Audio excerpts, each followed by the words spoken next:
Welcome to Rawson Connection, a podcast about all things Lehigh engineering. Coming to you from the P.C. Rawson College of Engineering and Applied Science at Lehigh University.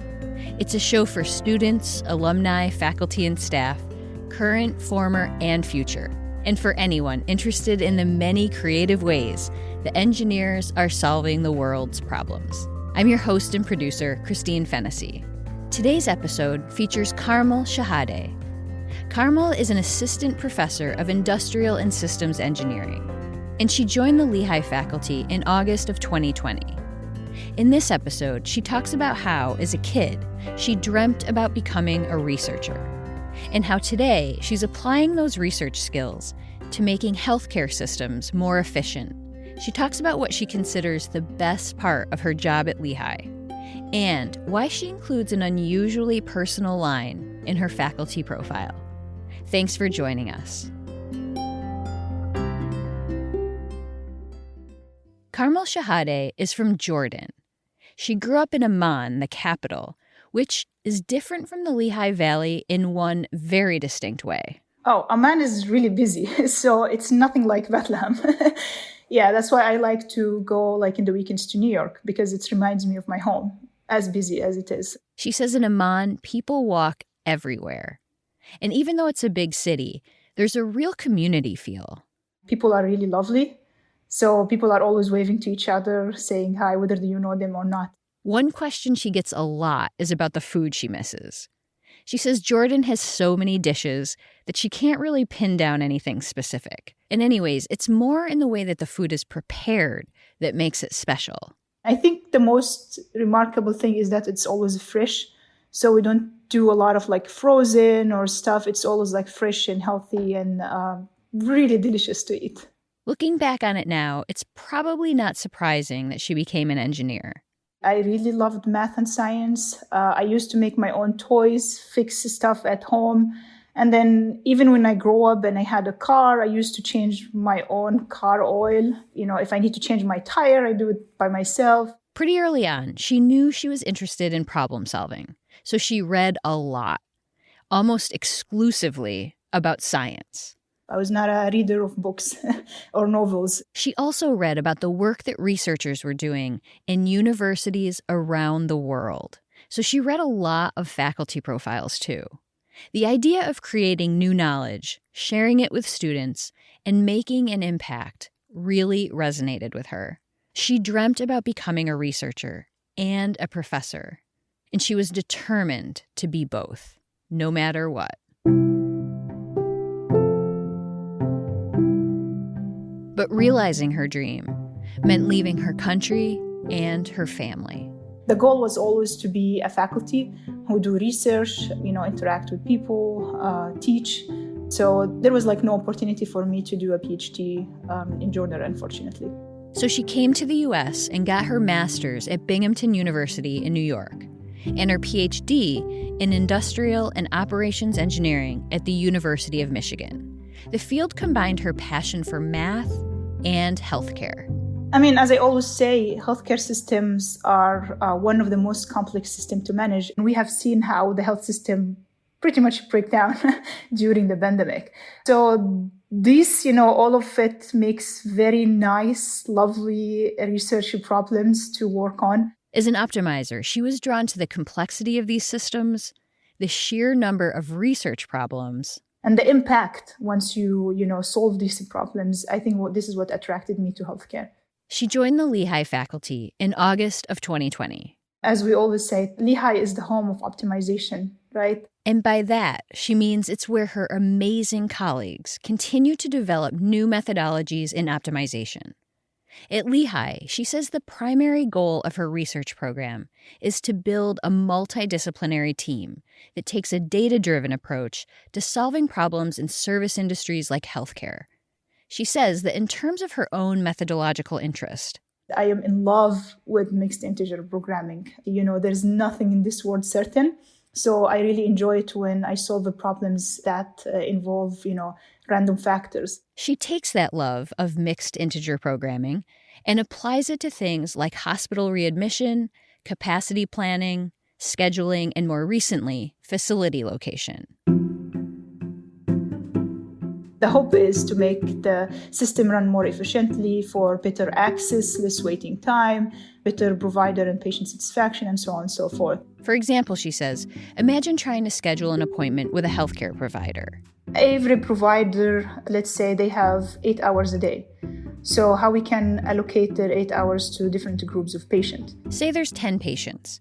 They all need an appointment time, and that time determines their order. So applying some of my models, you can determine how many or what is the duration to allocate for each patient coming in, and what is our order. Maybe I'm a complex patient, so I should come first.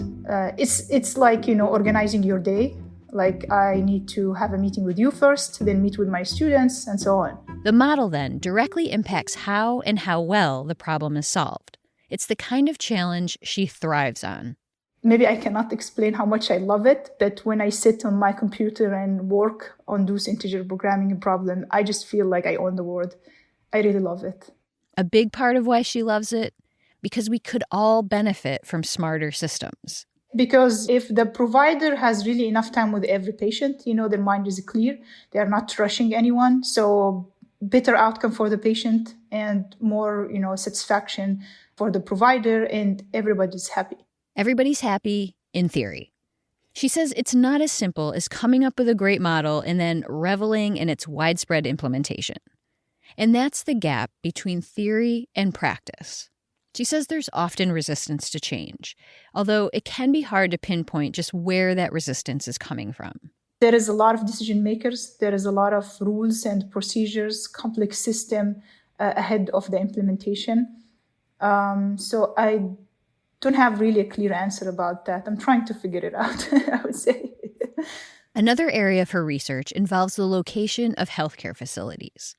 She recently co-wrote a book chapter with Larry Snyder, who's a professor of industrial and systems engineering and director of the Institute for Data, Intelligent Systems, and Computation. And we focus specifically on healthcare facility location because locating healthcare facility is more important than other facilities, right?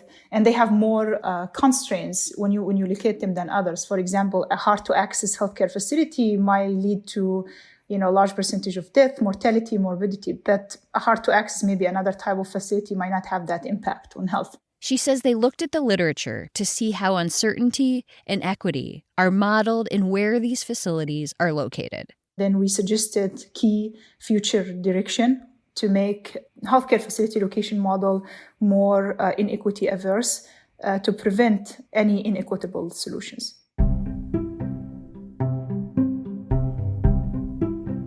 Karmel also worked with a group of women engineering undergrads on a somewhat related project as part of a program called Lehigh ISE Outreach. The program has two initiatives, one of which is aimed at introducing undergrads to research. The goal? Expose them to research, let them take the lead on a research problem and learn about it in the hope that they either consider graduate school or maybe it helps them to determine their path if they are going to industry. The all-women team that she supervised were measuring access to hospitals in Pennsylvania. The three amazing female students, they were able to locate all hospitals in Pennsylvania, and then they found the traveling distance and time from each city in Pennsylvania to the existing hospitals. So these amazing female students, they really got the data, they cleaned it, they added to this geographical system, they created these maps, and then they ended up with a report that we will hopefully will make it as a paper with more, analysis and publicly available to colleagues in the field. She says the work these students did is directly related to her own interest in developing a healthcare facility location model that is inequity averse. And it's just the beginning. So this step one of the project that they finished, and I hope to have it expanded to the entire US, which will help us to learn what is the current status of different healthcare facility. We started with hospitals, but this is going to be many-year projects where there's different kinds of healthcare facility. I can't even count them, right? Outpatient clinics, blood banks. So there is a lot to do. There is a lot to do with this project and with many others that Karmel is involved with. including a COVID-19 related study that she's working on with faculty from the College of Health. It's exactly the kind of work she dreamt of doing as a kid in Amman, back when she devoured article after article about science and the researchers who contribute to it. I'm really in love in optimization, and I'm in love with what I'm doing. I really feel happy.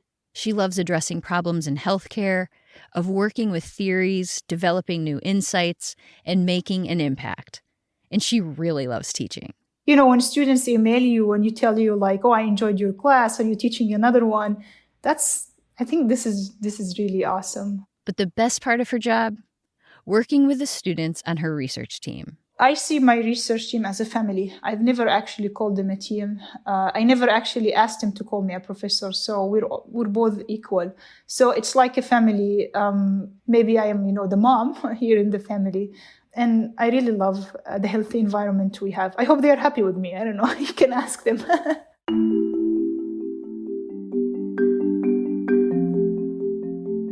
Karmel now has her own faculty profile. And at the end of it, she's got a line that reads, Professor Shehadeh is dedicating her career and accomplishments to every little dreamer in the world who has a dream so big and so exciting. It's not something you typically see on these pages, but Karmel doesn't just have it on her bio. She includes it in the acknowledgement section of her research papers.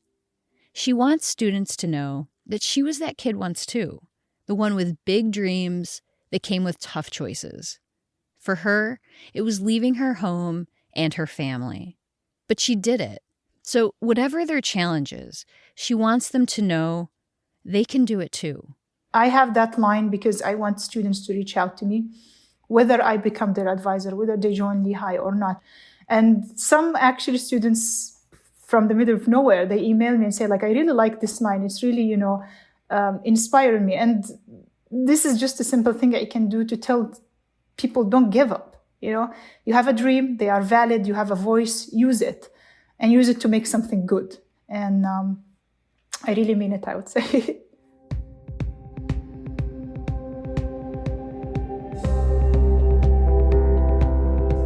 That's it for today's show. I'd like to thank Karmel for her time and her insight. And you can learn more about the Lehigh ISE Outreach Program on our show page. For more information about all the academic programs here at the P.C. Rawson College of Engineering and Applied Science, and to find our show, head to engineering.lehigh.edu. Music in this episode is by Blue Dot Sessions. You can subscribe to Rawson Connection wherever you get your podcasts. And send us story suggestions or feedback on Twitter @Rawson Podcast. Thanks for listening.